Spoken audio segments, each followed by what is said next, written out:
Welcome to EVS achievers. কাল আমরা WBCS এর এনভায়রনমেন্টাল সায়েন্সের রিলেটেড কয়েকটি কোয়েশ্চেন আলোচনা করেছিলাম। তো আজ আমরা নেক্সট কোয়েশ্চেনগুলো আলোচনা করব। তো সবাই কেমন আছো? নিশ্চয়ই সবাই খুব ভালো আছো। আচ্ছা, তো কেউ যদি চ্যানেলে নতুন হয়ে থাকো তো আমার চ্যানেলটিকে লাইক করে দিও, শেয়ার করে দিও বন্ধুদের সাথে এবং সাবস্ক্রাইবও করে দিও।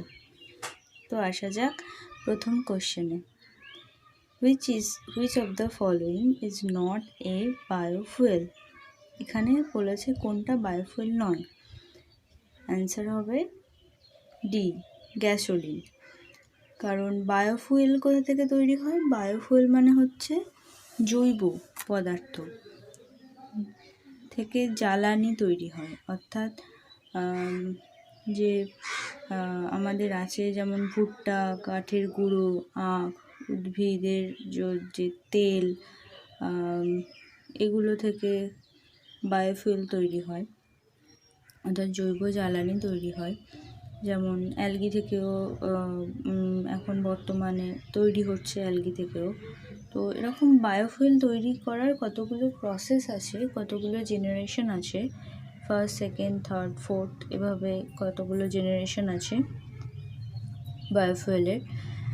তো এখানে বলেছিল যে কোনটি নয়, তো কোনটি নয় এটা হবে অপশন ডি, গ্যাসোলিন। গ্যাসোলিন মানে হচ্ছে পেট্রোল।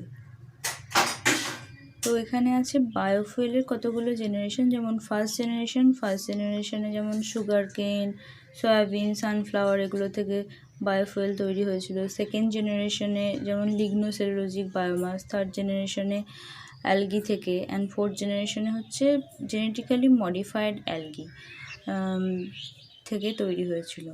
এবার নেক্সট কোয়েশ্চেনে আসি।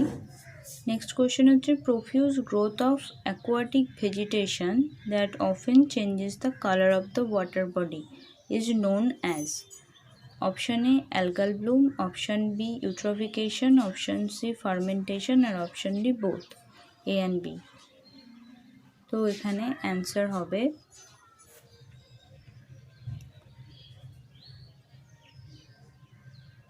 Option B, ইউট্রফিকেশন। তো ইউট্রফিকেশন কি? ইউট্রফিকেশন মানে হচ্ছে যখন একটা জলাশয়ের মধ্যে নিউট্রিয়েন্টের পরিমাণ বেড়ে যায় নাইট্রোজেন ফসফরাসের, তখন ভীষণভাবে জলাশয়ে প্ল্যাঙ্কটন, অ্যালগি এগুলো বাড়তে থাকে। এটা হচ্ছে একটা ইউট্রফিকেশনের ছবি। দেন আসছি নেক্সট কোয়েশ্চেনে। Who among the following was associated with Bishnoi movement?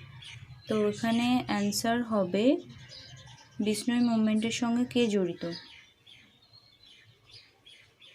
তো এখানে অ্যান্সার হবে অমৃতা দেবী। অমৃতা দেবী একজন এই বিষ্ণুই মুভমেন্টের মেন লিডার ছিল। এটা হয়েছিল 1700 এরকম টাইমে, অনেক পুরনো সময়। আর বাকি যেগুলো আছে সেগুলো সব চিপকো মুভমেন্টের লিডার ছিল, যেমন গৌরা দেবী, গোবিন্দ সিং রাওয়াত, শামশের সিং বিস্ট, এরা সব চিপকো মুভমেন্টের লিডার ছিল। দেন আসি সেকেন্ড কোয়েশ্চেনে। Activated sludge plant are use to reduce. Activated sludge plants are use to reduce কি রিডিউস করা যায়? ওয়াটার পলিউশনের ক্ষেত্রে এটা মেনলি কাজে লাগে। ওয়াটারের যে পলিউট্যান্ট আছে সিউয়েজ ট্রিটমেন্টের ক্ষেত্রে এটা ইউজ করা হয় অ্যাক্টিভেটেড স্লাজ। এটা বেস্ট ওয়াটার ট্রিটমেন্ট প্ল্যান্টের জন্য বেস্ট মেথড। আসি নেক্সট কোয়েশ্চেনে। Biosphere reserve was evolved by. তো এটার অ্যান্সার হবে ইউনেস্কো। ইউনেস্কোর আন্ডারে যে বায়োস্ফিয়ার রিজার্ভ আছে, বর্তমানে ইন্ডিয়াতে টোটাল বায়োস্ফিয়ার রিজার্ভ 18টা আছে।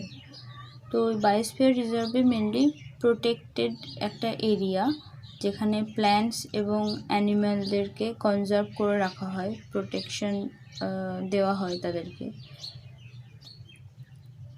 এটা একটা বায়োস্ফিয়ার রিজার্ভের পিকচার, যেখানে কোর জোন, বাফার জোন আর ট্রানজিশন জোন, 3টে জোনের কথা বলা হয়েছে। কোর জোন হচ্ছে কি যেখানে কোনো মানুষকে অ্যালাউ করা হয় না, মনিটরিং পারপাসের ক্ষেত্রে ইউজ করা হয়, ওয়াইল্ড অ্যানিমেলরা এখানে থাকে। দেন হচ্ছে বাফার জোন। বাফার জোনের ক্ষেত্রে এডুকেশন পারপাস, রিসার্চ পারপাসের ক্ষেত্রে ইউজ করা হয়। অ্যান্ড দেন হচ্ছে ট্রানজিশন জোন, যেখানে হিউম্যান সেটেলমেন্ট, ট্যুরিজম এই পারপাসের জন্য ট্রানজিশন জোনকে ইউজ করা হয়। তো এই বায়োস্ফিয়ার রিজার্ভের এই 3টে zone, core zone, buffer zone and transition zone.